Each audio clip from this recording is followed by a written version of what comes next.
యాదాద్రి భువనగిరి జిల్లా మోత్కూరు అడ్డగూడూరులో ఎమ్మెల్యే మందుల సామేలు పర్యటించారు. మండల కేంద్రాల్లో ఏర్పాటు చేసిన కార్యక్రమంలో పాల్గొని లబ్ధిదారులకు రేషన్ కార్డులు పంపిణీ చేశారు. పేద కుటుంబాలకు రేషన్ కార్డు కలిగి ఉండటం కలగా ఉండేదని, నేడు వారి కల నెరవేరిందని ఎమ్మెల్యే అన్నారు. లబ్ధిదారులు రేషన్ కార్డు సొంతం చేసుకుని కడుపు నిండా సన్నబియ్యం తినాలనే సంకల్పంతో రాష్ట్ర ప్రభుత్వం రేషన్ కార్డులు అందిస్తుందని తెలిపారు.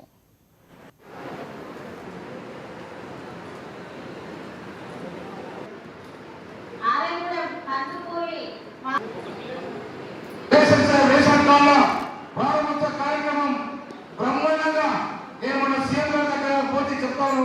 సీఎం గారు సామాన్య ముఖ్యమంత్రి అయిన తర్వాత చాలా మీటింగ్ అటెండ్ అయ్యా, కానీ ఇంత పెద్ద మీటింగ్ ఎక్కడ జరగలేదు.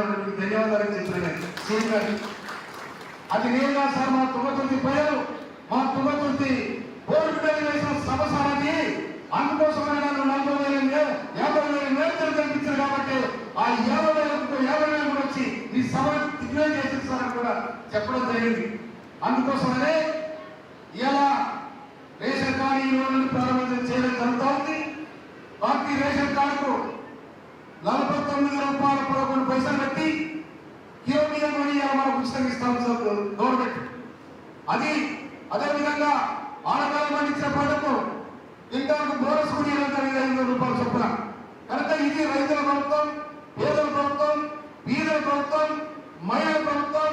30 సంవత్సరాలుగా మాట్లాడిన పోరాటం సమితి ఎంతో మంది ప్రాణాలకు ఇచ్చి ఏబిసిడి వర్గీకరణ కావాలని కొట్టాగా కూడా ఎవరు చేయలే.